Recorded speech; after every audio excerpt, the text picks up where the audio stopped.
آستین سے کبھی بھی ناک صاف مت کرو، ہمیشہ پہلے کماؤ اور بعد میں خرچ کرو، اور خرچ کرنے میں آمدنی کا لحاظ رکھا کرو۔ بے سوچے سمجھے کام شروع مت کیا کرو، اور کام میں کبھی جلدی مت کرو۔ سب کاموں میں میانہ روی اختیار کیا کرو، اور کام کو عقل اور تدبیر سے انجام نہ کرو۔ اپنا کام کسی عقل مند کو سپرد کرو، ورنہ خود کرو۔ اگر خود نہیں کر سکتے تو ترک کر دو۔ تمہارا دسترخوان ہمیشہ نیک لوگوں کے لیے ہو تو بہتر ہے، اور اپنی غذا دوسروں کے دسترخوان پر نہ کھایا کرو۔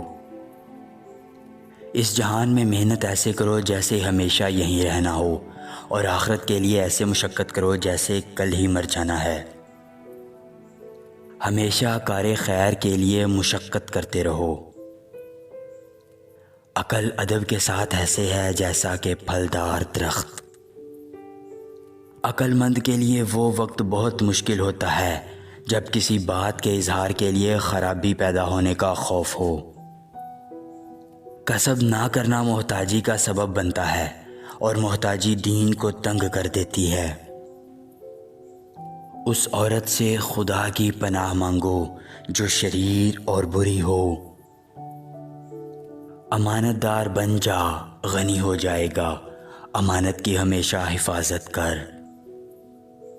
اگر لوگ تجھے اس صفت کے ساتھ موصوف متلائیں جو کہ تیری ذات میں نہ ہو، تو ان کی تعریف سے مغرور مت ہو جانا، کیونکہ جاہلوں اور کم عقلوں کے کہنے سے ٹھیکری کبھی سونا نہیں بنا کرتی۔